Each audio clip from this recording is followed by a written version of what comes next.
On November 17, 1978, at approximately 11:43 p.m., a woman named Catherine Hayes stood in the bathroom of the Carlisle Hotel in Manhattan, staring at a leather toiletry bag that would unravel her entire life. She had been married for exactly 7 hours and 26 minutes. Her husband, Thomas Hayes, was asleep in the next room, exhausted from a day that had begun with vows at St. Patrick's Cathedral and ended with champagne toasts from 200 guests who had no idea they just witnessed the wedding of a Soviet intelligence officer. Inside that toiletry bag, hidden beneath a false bottom Catherine had discovered while searching for aspirin, were items that would force her to choose between the man she loved and the country she'd sworn to protect. A Minox camera smaller than her palm, 3 rolls of undeveloped film, a code book disguised as an address book with entries written in Russian, and a passport with Thomas's photograph, but a different name, Dmitry Volkov, issued in Moscow, dated 1971. By the time the sun rose over Central Park 8 hours later, Catherine would have made a decision that would define the next 16 years of her life, compromise 2 intelligence agencies, and result in one of the most elaborate. Catherine Ann Porter met Thomas Michael Hayes on April 14, 1977, at a diplomatic reception held on the 3rd floor of the State Department building in Washington, D.C. The event was one of dozens she attended each month as part of her position as a junior analyst in the Bureau of European and Eurasian Affairs, a role she'd held since graduating from Georgetown University's School of Foreign Service 3 years earlier.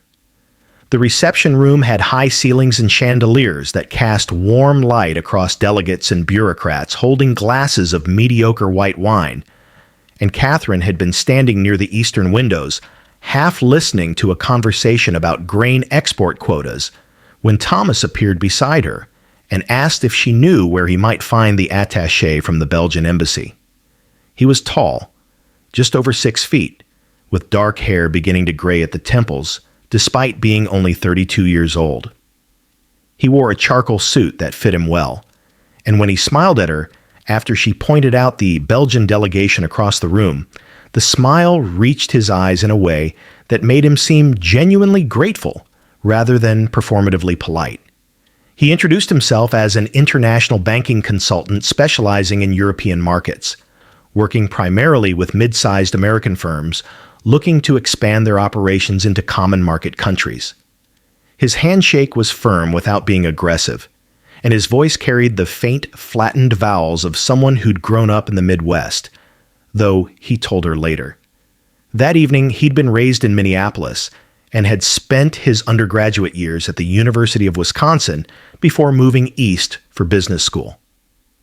They talked for 40 minutes that first night, standing near those windows as the spring darkness settled over the Potomac. Catherine found herself explaining her work, analyzing economic policy positions of Warsaw Pact nations, the careful tracking of trade agreements and industrial output reports that helped State Department officials understand the economic pressures facing Soviet satellite states. Thomas listened with an attention that felt rare in Washington, where most people at these receptions were constantly scanning the room for someone more important to talk to. He asked intelligent questions about Yugoslavia's experiments with market socialism, about Romania's attempts to maintain independence from Moscow's economic planning, about whether she thought the Brezhnev-era's stagnation would eventually force reforms. When the reception ended at 9 o'clock, he asked if she'd like to have dinner with him the following week, and Catherine, who had not dated seriously since a brief relationship with a law student had ended 8 months earlier, said yes without hesitation. Their courtship unfolded across 18 months with a steadiness that felt deliberate and reassuring. Thomas traveled frequently for his consulting work, trips to London and Brussels and Frankfurt that kept him away for a week or 10 days at a time, but when he was in Washington, he was entirely present. He took Catherine to quiet restaurants in Georgetown, where they could talk without shouting over noise. He brought her books he thought she'd find interesting, academic analyses of European economic integration, histories of Cold War diplomatic maneuvering. He met her friends from state and her graduate school cohort, fitting easily into conversations about policy and politics without dominating them. He was patient with her demanding work schedule, the late nights when she needed to finish reports, the weekends when she brought classified materials home to their secure reading room, and spent Saturday afternoon working through Polish industrial production statistics. By the fall of 1977, Catherine had introduced Thomas to her parents during their visit from Connecticut, and her father, a retired insurance executive with firm opinions about character, had pronounced Thomas exactly the kind of steady, serious man he'd hoped his daughter would find. Her mother, more attuned to emotional undercurrents, had watched the way Thomas looked at Catherine during Sunday dinner and told her daughter privately that she hadn't seen that quality of attentiveness in many marriages, let alone courtships. Catherine's younger sister Emily, visiting from college, had been less restrained in her approval, announcing that if Catherine didn't marry Thomas, she would consider him fair game once she graduated, a comment that made everyone laugh and Thomas blush slightly in a way Catherine found endearing. The engagement came in February 1978 during a weekend trip to a bed and breakfast in the Shenandoah Valley. Thomas had planned the trip carefully, choosing a place far enough from Washington that they could escape the city's intensity, but close enough that Catherine wouldn't need to take more than a Friday afternoon off work.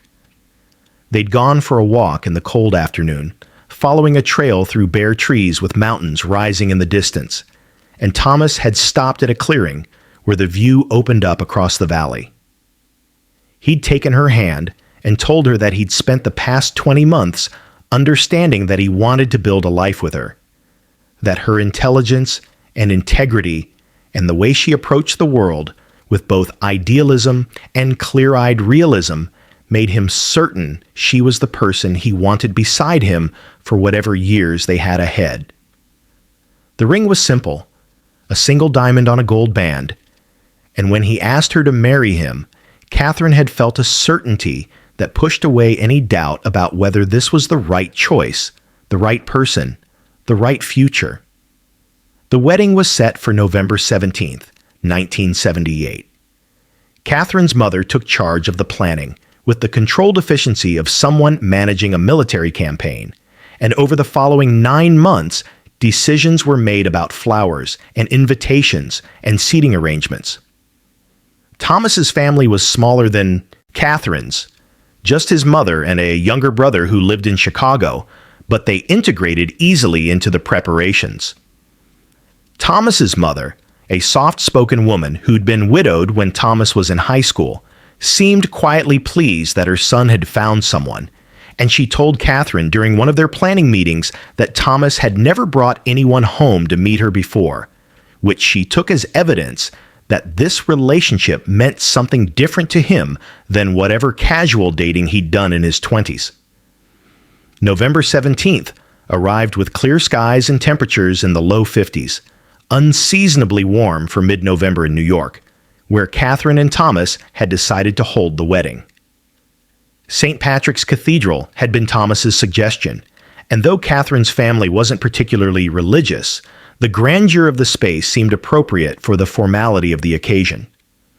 Catherine stood in a preparation room 2 hours before the ceremony, wearing a cream-colored dress with lace sleeves that her mother had helped her select from a boutique in Georgetown, and she felt the peculiar combination of nervousness and excitement that she imagined every bride felt on her wedding day. The ceremony itself passed in a blur of candlelight and organ music, and the faces of 200 guests filling the pews. Catherine's father walked her down the aisle, and she saw Thomas waiting at the altar, and the expression on his face when he saw her was one of such unmistakable emotion that she felt tears starting before she'd even reached him. The vows were traditional, the promises to love and honor and cherish, and when Thomas slipped the ring onto her finger, Catherine thought about the future they would build together, the life they would share, the children they might have, the quiet, accumulated years of partnership that marriage represented. The reception was held at the Plaza Hotel, in a ballroom with windows overlooking Central Park. There were toasts from Catherine's father and Thomas's brother and Catherine's college roommate, all of them striking the right balance between humor and sentiment. There was dancing, Catherine's mother weeping quietly during the father-daughter dance, Thomas's mother looking on with satisfaction. There was cake and champagne, and the warm noise of conversation that comes from gathering people who genuinely care about the couple being celebrated. Catherine moved through it all, feeling slightly outside herself, aware that this day marked a threshold she was crossing, that when she woke up tomorrow morning, she would be someone's wife, that her life was beginning its next chapter. At 11:17 that evening, Catherine and Thomas left the reception and took a car to the Carlisle Hotel on the Upper East Side, where Thomas had reserved a suite for their wedding night before they flew to Paris for their honeymoon the following afternoon. Catherine sat beside him in the back seat, her hand in his, watching the city lights blur past the windows, and she felt grateful and hopeful and certain that she had chosen well, that the man beside her was exactly who he appeared to be, and that their future together would be everything she'd imagined it could be. The suite at the Carlisle Hotel occupied a corner of the 14th floor, with windows facing both Madison Avenue and East 76th Street. Thomas had carried Catherine across the threshold in a gesture that felt simultaneously traditional and slightly ironic, both of them laughing as he set her down in the entryway of rooms decorated in muted golds and creams. They'd opened a bottle of champagne that had been waiting for them, sat together on the sofa talking about the reception, about how Catherine's cousin had drunk too much and made an embarrassing toast, about how Thomas's mother had cried during the ceremony despite claiming she never cried at weddings. By 1:15 in the morning, Thomas had fallen asleep, exhausted from the accumulated stress of the day, and Catherine had lain beside him for 20 minutes, too keyed up to sleep, her mind still processing the fact that she was now married, that the day she'd been planning for 9 months was over, that tomorrow they would fly to Paris and begin the actual work of being husband and wife. At 1:37, Catherine got out of bed carefully, not wanting to wake Thomas. She went to the bathroom, a spacious marble-tiled room with a separate shower and bathtub, and closed the door before turning on the light. The brightness made her squint after the darkness of the bedroom, and she stood at the sink for a moment, looking at her reflection, still wearing the silk nightgown she'd changed into after removing her wedding dress. She felt the beginning of a headache forming behind her eyes, the result of too much champagne and too little food and the emotional intensity of the past 12 hours, and she opened the medicine cabinet looking for aspirin. The cabinet was empty except for hotel-provided toiletries, small bottles of shampoo and conditioner and lotion. Catherine remembered that Thomas had brought his toiletry bag with him, a leather case she'd given him the previous Christmas. She found it on the counter beside the sink, a brown leather bag approximately 10 inches long and 6 inches wide, with a zippered main compartment and several smaller pockets. She unzipped it, looking for the bottle of ibuprofen she knew Thomas kept with his travel items. The bag contained the usual things: a razor, shaving cream, a toothbrush, toothpaste, deodorant, cologne. Catherine pushed these items aside, checking the bottom of the bag, and her fingers touched something that felt wrong. The bottom of the bag felt higher than it should have been, as if there was a layer beneath the main compartment. She pressed down and felt the false bottom give slightly, revealing a hidden space underneath. Catherine's hand stopped moving. She stood very still in the bright bathroom light, aware that she had just crossed some threshold she didn't fully understand. The reasonable part of her mind suggested that maybe Thomas kept valuables in this hidden compartment, that it was simply a security feature of an expensive toiletry bag. But her training at the State Department, the counterintelligence briefing she'd attended as part of her security clearance process, told her that hidden compartments were not for valuables. They were for things that needed to be concealed. She removed all the items from the main compartment, setting them carefully on the counter in the order she'd found them. Then she examined the false bottom more closely, finding a small tab along one edge that allowed her to lift the entire panel out. Beneath it was a space approximately 2 inches deep, and inside that space were items that made Catherine's breathing change rhythm. The first thing she saw was a camera, smaller than any camera she'd ever seen in civilian use. It was a Minox B, recognizable from the counterintelligence training she'd received during her first year at State, when analysts with security clearances were taught to identify surveillance equipment. The Minox was approximately 4 inches long and 1 inch wide, designed to photograph documents covertly, and it was standard equipment for intelligence operatives on both sides of the Cold War divide. Catherine picked it up with fingers that had started to shake slightly, turning it over, confirming what she already knew. This was not a camera a banking consultant would own, not a camera anyone would own unless they were photographing things they weren't supposed to photograph. Beside the camera were 3 rolls of undeveloped film, each in a small canister marked only with numbers that meant nothing to Catherine. She picked up one of the canisters, held it up to the light as if she might be able to see through the metal to whatever images were captured inside, then set it back down. Her mind was beginning to move through possibilities, trying to find an innocent explanation and failing to locate one. The third item was a small book, approximately 3 inches by 5 inches, bound in dark leather. Catherine opened it and found what appeared to be an address book, with names and phone numbers listed alphabetically. But the names were written in Cyrillic script, the alphabet used for Russian, and the phone numbers didn't follow American formatting. She turned pages, seeing entry after entry, recognizing the handwriting as Thomas's despite the foreign alphabet, and she felt something cold settling in her chest. The fourth item was a passport. Catherine picked it up, opened it, and saw Thomas's photograph staring back at her from a document that identified him as Dmitry Alexeyevich Volkov, citizen of the Union of Soviet Socialist Republics, issued in Moscow on March 12, 1971. The photograph was younger than the Thomas she knew, but unmistakably the same person. The passport had stamps from various countries, exits and entries that tracked a different life than the one Thomas had told her about. A life that originated not in Minneapolis, but in Moscow. Catherine set the passport down on the counter beside the other items and gripped the edge of the sink. The bathroom suddenly felt too small, too bright, too close. She could hear her own breathing, rapid and shallow, and she could feel her heart beating against her ribs. The headache that had been forming earlier was now a sharp pain behind her eyes, and she realized distantly that she was going into shock, that her body was responding to information her mind was still trying to process. She looked at the items again, arranged on the white marble counter like evidence at a crime scene.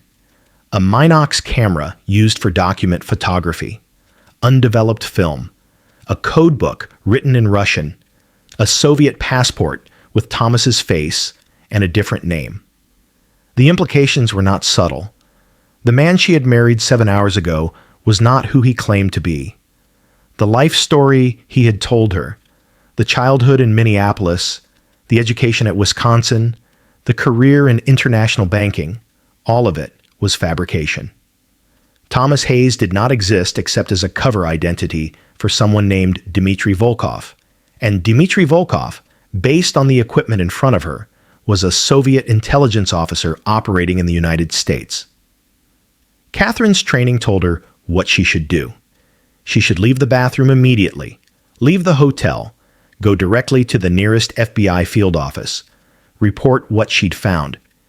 She should not confront Thomas because Confronting a foreign intelligence officer was dangerous and unpredictable. She should not touch any of the items further because they were evidence that needed to be preserved and analyzed.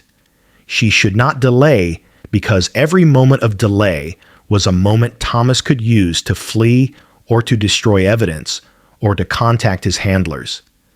But Catherine did none of these things. Instead, she stood in that bathroom, staring at the items on the counter, and she thought about the past 18 months. She thought about their first conversation at the State Department reception, about the way Thomas had listened to her talk about her work, about the questions he'd asked. She thought about the books he'd given her, all of them related to her analytical focus on Eastern European economics. She thought about how patient he'd been with her schedule, how understanding about her need to work late nights and weekends. She thought about how easily he'd integrated into her circle of friends and colleagues, all of them people with security clearances, all of them people with access to classified information. And she thought about earlier that evening, about standing at the altar in St. Patrick's Cathedral, about the expression on Thomas's face when he'd seen her in her wedding dress, about the vows they'd exchanged. She thought about whether that emotion had been real or performed, whether the past 18 months had contained any genuine feeling, or whether it had all been operational theater, whether she had been targeted and cultivated and recruited without ever realizing she was being played. Catherine put the items back in the hidden compartment exactly as she'd found them, replaced the false bottom, and repacked the toiletry bag with its ordinary contents. She closed the bag, zipped it, and returned it to its place on the counter. She found the hotel-provided aspirin in a small basket she'd overlooked earlier, took 3 tablets with water from the tap, and turned off the bathroom light. She walked back to the bedroom in darkness, guided by the ambient light from the city coming through the windows. Thomas was still asleep, lying on his side, his breathing deep and even. Catherine stood beside the bed for a long moment, looking at him, trying to reconcile the man she thought she knew with the reality of what she'd just discovered. Then she got into bed carefully, lay on her back, staring at the ceiling, and began calculating what she would do when morning came. Catherine woke at 7:15 on November 18th to find Thomas already awake, looking at her with an expression that might have been genuine contentment or years of training in deception. The morning light was gray and diffused. Thomas leaned down to kiss her forehead, and Catherine responded with what she hoped was appropriate newlywed affection while her mind remained coldly analytical. They ordered breakfast from room service and discussed their plan for the day. Their flight to Paris wasn't until 4:30 that afternoon. Thomas suggested they walk through Central Park, maybe visit the Museum of Modern Art. Catherine agreed while mentally constructing a different plan. At 9:42, Thomas excused himself to shower. The moment the bathroom door closed, Catherine went to her purse and removed her notepad. She wrote down everything she'd found: the Minox camera model, the number of film canisters, the name and passport number from the Soviet document. She tore the page out, folded it twice, and slipped it into her jacket pocket. They left the hotel at 10:30 and walked south on Madison Avenue before cutting into Central Park. The November morning was cold but clear. Thomas held Catherine's hand as they walked, and they talked about Paris. Catherine maintained her performance, laughing at Thomas's stories, playing the role of excited new bride while observing him clinically, noting the way he scanned their surroundings, the tradecraft that was invisible until you knew to look for it. At 11:15, near Bethesda Fountain, Thomas's attention caught on something across the plaza: a man in a dark coat standing near the statue. Thomas's grip on Catherine's hand tightened almost imperceptibly, and he steered them away from the fountain. Catherine noted the reaction, noted that Thomas offered no explanation. They had lunch at a cafe on Lexington Avenue. During the meal, Thomas excused himself to use the restroom. Catherine watched him pass the restroom and continued toward a payphone mounted on the wall. He made a brief call, perhaps 90 seconds, speaking quietly. When he returned, he mentioned nothing about it. At 1:45, Catherine manufactured her own need for a phone call. She told Thomas she wanted to call her mother. 3 blocks from the Carlisle, Catherine spotted a phone booth and told Thomas she'd make the call here, that he should go ahead and she'd meet him in 10 minutes. Thomas hesitated for just a moment, then agreed. Catherine watched him continue down the street, then stepped into the phone booth and closed the door. She didn't call her mother. She called the emergency contact number she'd been given during her security clearance briefing, a number that connected to the State Department's security office. A man answered, asked for her identification code, and listened as Catherine provided it. Then Catherine said she needed to report a security concern. Catherine spoke quietly and quickly. She identified herself as a State Department analyst with top-secret clearance. She stated that she had married the previous evening and had discovered evidence suggesting her new husband was operating under false identity.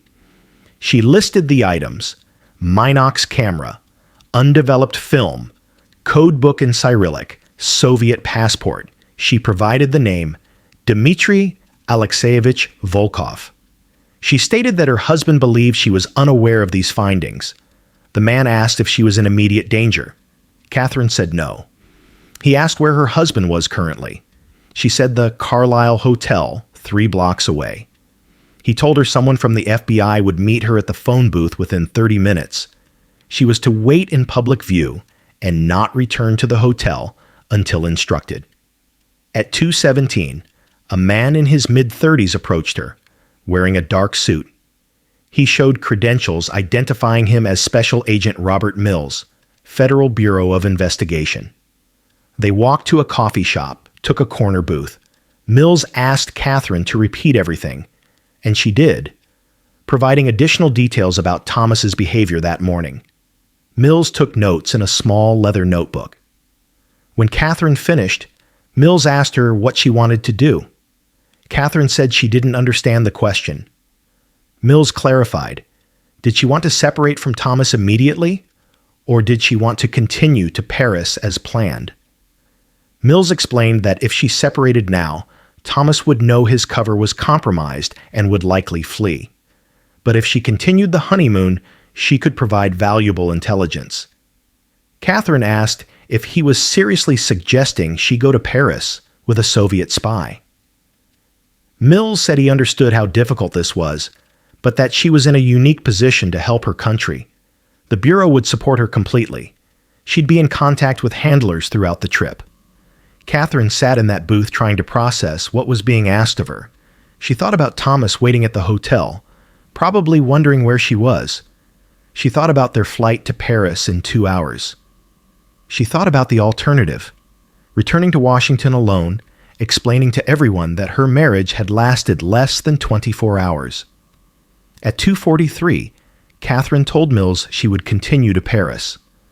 Mills gave her a phone number to memorize, a contact point in Paris where she could reach someone from the embassy if needed.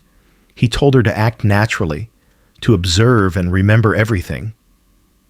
Catherine left the coffee shop, walked back to the Carlisle, and found Thomas in the lobby looking concerned. She apologized for taking so long, said her mother had been emotional about the wedding. Thomas relaxed visibly, said they should head to the airport.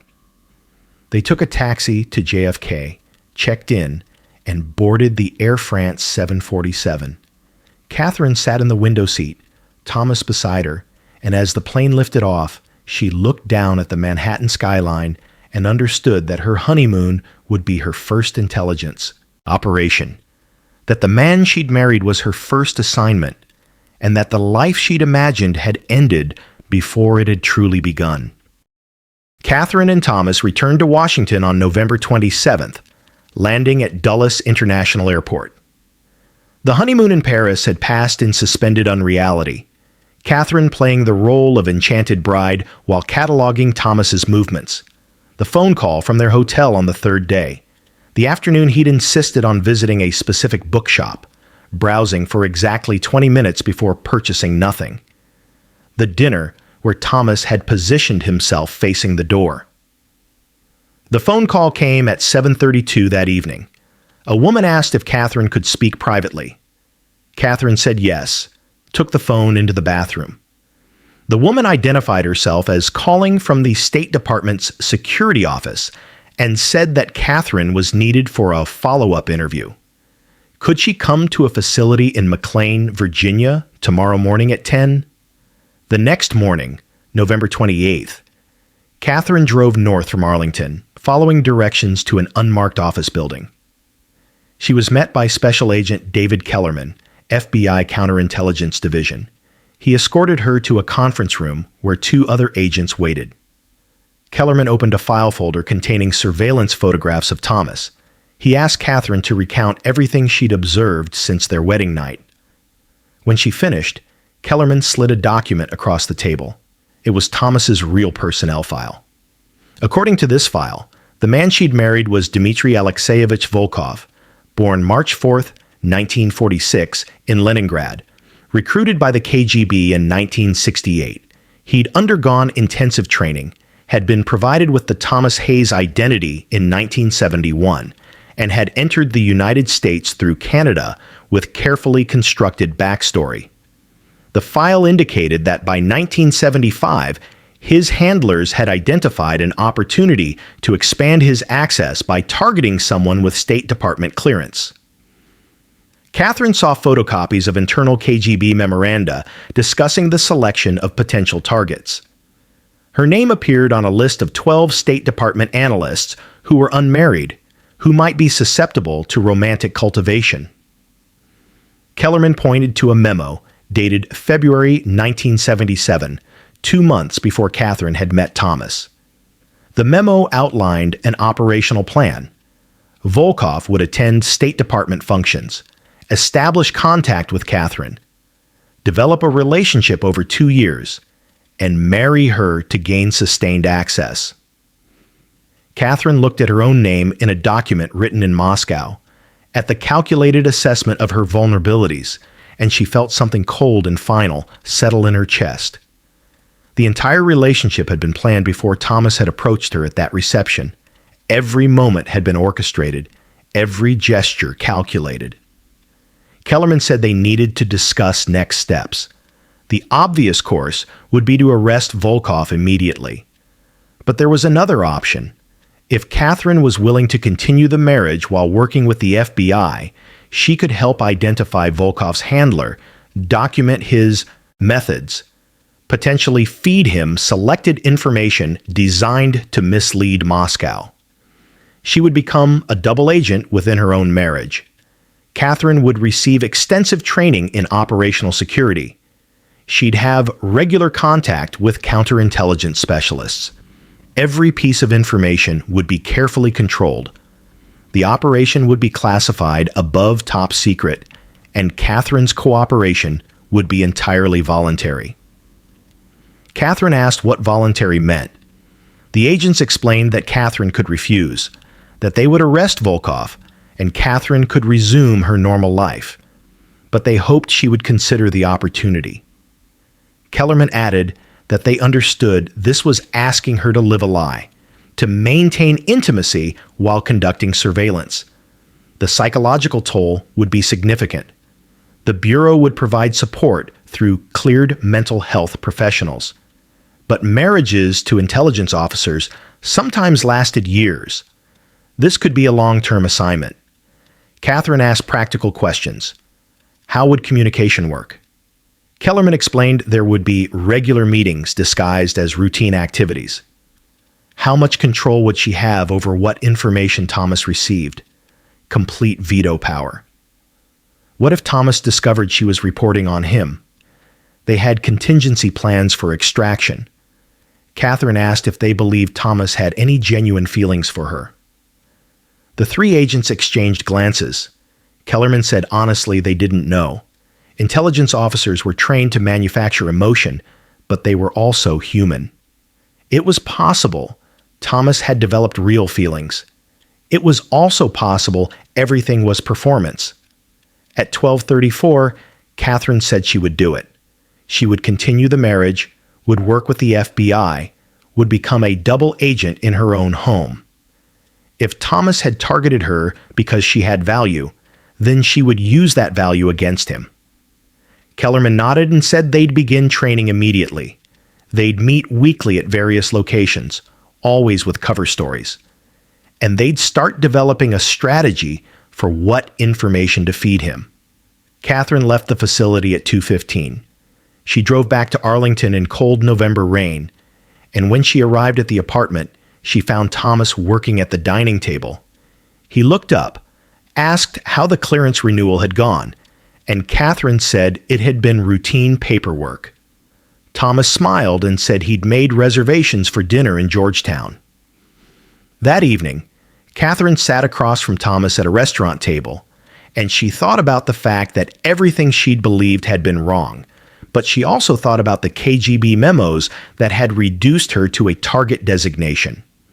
And she thought that if Thomas Volkov believed he'd successfully recruited her through marriage, he was about to discover that recruitment worked both ways. The years that followed unfolded in layers of deception so complex that Catherine sometimes lost track of which version of herself she was performing. There was the Catherine that Thomas saw, a devoted wife who occasionally brought work materials home. There was the Catherine that her FBI handlers saw, a disciplined intelligence asset. And there was the Catherine that existed in the small hours listening to Thomas breathe, wondering if any moment of genuine connection had ever existed between them. The operational choreography began simply.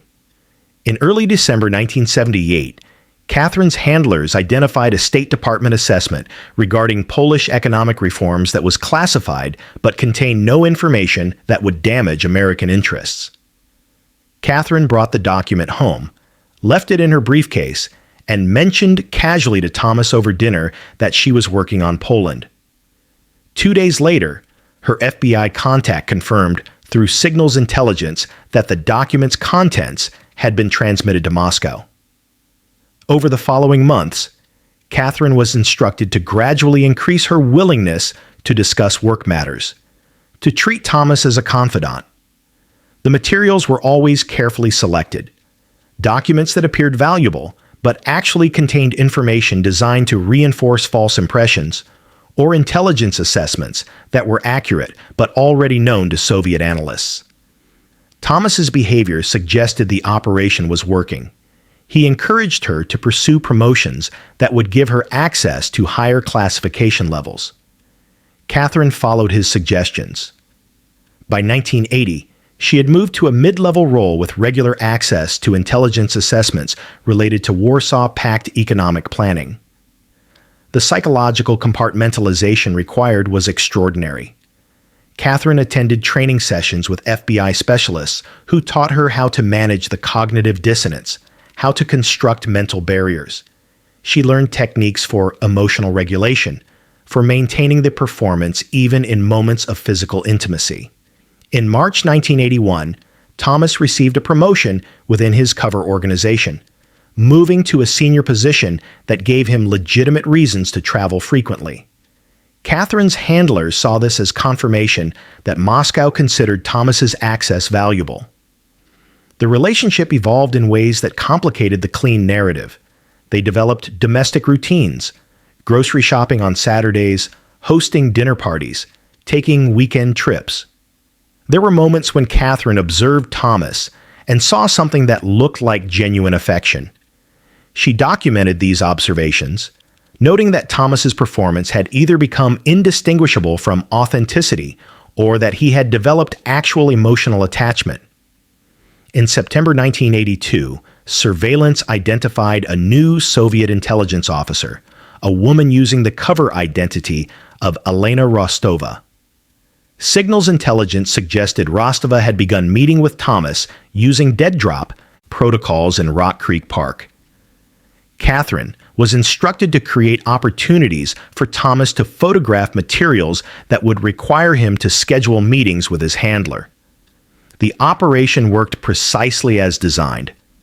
Catherine brought home a briefing document, left it accessible, and FBI surveillance confirmed Thomas photographed it. 3 days later, surveillance teams documented Thomas's meeting with Rostova. In April 1983, Catherine discovered she was pregnant. The pregnancy had not been planned. Catherine's handlers met with her to discuss options, and the subtext was clear. They were asking if she wanted to terminate the pregnancy. Catherine refused. Whatever Thomas was, the child was not an intelligence operation. Thomas's reaction appeared genuinely emotional. He became solicitous of Catherine's health, reduced his travel, talked about the future with what seemed like authentic excitement. Emma Catherine Hayes was born on December 8, 1983. Thomas was present for the delivery, held his daughter with hands that shook. Catherine observed Thomas with Emma and saw something that looked like love, unperformed. Catherine's handlers instructed her to use motherhood as justification for emotional distance from Thomas. They staged a miscarriage scare at 5 months that never actually happened, documented in medical records. The operation was becoming so layered with false narratives that Catherine sometimes struggled to remember which stories were real. By 1984, the intelligence Catherine provided had expanded to include assessments of Soviet economic vulnerabilities that were accurate in analysis but deliberately pessimistic in conclusions. CIA analysts considered this one of their most successful strategic deception efforts. The psychological toll manifested in therapy sessions. She described dreams where she couldn't distinguish Thomas from Dmitri. The therapist noted symptoms of dissociative identity disorder. Catherine insisted she could continue. In early 1985, 7 years into the operation, Signals Intelligence detected references to Catherine in Moscow Center communications. They indicated Thomas's access was considered sufficiently valuable that Moscow was considering exfiltrating them both to the Soviet Union. Catherine's handlers saw this as confirmation that the operation had succeeded beyond projections. But beneath all the operational complexity, Catherine lived with Emma and Thomas in an Arlington apartment that contained children's toys and wedding photographs. She read bedtime stories. She had conversations about preschool options. And in those moments, Catherine sometimes forgot that her entire life was an intelligence operation. Sometimes allowed herself to imagine that the family she was performing might somehow become real. The beginning of the end came on November 1st, 1985. Catherine's FBI handler contacted her using their emergency protocol. She drove to a parking garage in Fairfax and was escorted to a surveillance van where Special Agent Kellerman told her the intelligence landscape had shifted overnight. A CIA officer named Aldrich Ames had been selling information to the Soviets since April. While Ames didn't have direct knowledge of Catherine's operation, his betrayals had compromised enough CIA assets that Moscow was conducting systematic reviews. Signals Intelligence suggested that Soviet counterintelligence was questioning the consistency of information Thomas had been providing, noting that certain assessments had proven less accurate than expected. If Moscow concluded Thomas had been compromised, they might exfiltrate him immediately. Either way, the operation was reaching its natural conclusion. The question was how to end it. Over the following weeks, Catherine continued her normal routine. Thomas showed no obvious signs of awareness, but Catherine noticed subtle changes. He was more careful about when he photographed materials, waited longer to ensure she was deeply asleep. He made more frequent trips to New York. In February 1986, the situation escalated. Signals Intelligence had intercepted communications indicating Moscow had concluded Thomas's access had been compromised. The decision from Moscow was to exfiltrate Thomas immediately within the next 48 hours. Catherine's handlers gave her a choice: They could arrest Thomas, using 7 years of documented evidence to prosecute him. Alternatively, they could allow the exfiltration to proceed, let Thomas flee, and use his defection to protect Catherine's role. Catherine chose arrest. She wanted Thomas prosecuted, wanted the truth documented, wanted there to be a record. She wanted Emma to eventually understand that her father had been held accountable. The arrest occurred on March 4, 1986, Thomas's 40th birthday. FBI agents executed a warrant at 6:15 in the morning. Catherine was awake, having been notified. She watched Thomas's face as agents identified themselves. His expression showed surprise, then resignation. He looked at her across the bedroom, and for a moment she thought he was going to say something. But he simply looked away, and agents led him out while Emma slept down the hall. The prosecution of Thomas Hayes, whose real identity as Dmitry Volkov was revealed, proceeded through 1986 and into 1987. Catherine testified against him in closed proceedings without revealing her own role. The court understood her as a victimized spouse. Thomas was convicted on 7 counts of espionage and sentenced to 35 years. During sentencing, he said he regretted the pain he'd caused, that he'd believed he was working for peace. He said that whatever had started as operational assignment had become something else, that Catherine deserved to know he'd come to care for her, genuinely. He said he hoped Emma would understand that being her father had been the only real thing in his fabricated life. Catherine found these statements difficult to process. They might have been sincere, or they might have been a final performance. She would never know. The years after were complicated. Emma was 3 when her father was arrested. Catherine told her that Daddy had done something wrong, that he had to go away, that it wasn't Emma's fault. Beginning in 1987, they made monthly trips to the Federal Correctional Facility, 30-minute visits during which Thomas played games with Emma and asked about preschool. Catherine never told Emma the truth. She maintained the fiction that Thomas had been convicted of financial crimes. The FBI supported this deception. In 1994, Thomas became part of a spy swap following the collapse of the Soviet Union. He was released after serving 8 years and deported to Moscow. Catherine was notified 48 hours before, given the opportunity to attend the airport transfer. She went to Dulles on June 17, 1994, accompanied by FBI handlers. She brought Emma, now 10. Thomas looked older, his hair mostly gray. He held Emma carefully, told her to be good, told her he loved her. Emma cried and asked when she would see him again. Then he turned to Catherine and said quietly that he wanted her to know something. He said he'd known since early 1987 that she'd been reporting on him, that he'd discovered her role through irregularities in how Moscow was treating his intelligence. He said he'd known for 18 months before his arrest that their marriage had been mutual surveillance. Catherine felt her breathing stop. She asked why he hadn't fled. Thomas said that leaving would have meant abandoning Emma, and he couldn't do that. He said he'd chosen to stay knowing it would likely end in arrest, chosen to continue playing his role, knowing she was playing hers, because the alternative was walking away from his daughter. He said that despite everything, Emma was real, and his love for her was real. He said he hoped Catherine could someday forgive him for targeting her deliberately. And then federal agents indicated it was time to board. Catherine watched the plane lift off and bank east, and she thought about the past 16 years. She thought about meeting Thomas in 1977, about falling in love with someone who didn't exist, about discovering on her wedding night that her husband was a Soviet spy. She thought about 7 years of double agent operations. She thought about Thomas knowing since 1987 that she'd been reporting on him, about both of them continuing their performances even after the pretense had been mutually exposed. She thought about whether anything in their marriage had been real, whether love could exist within structures of betrayal.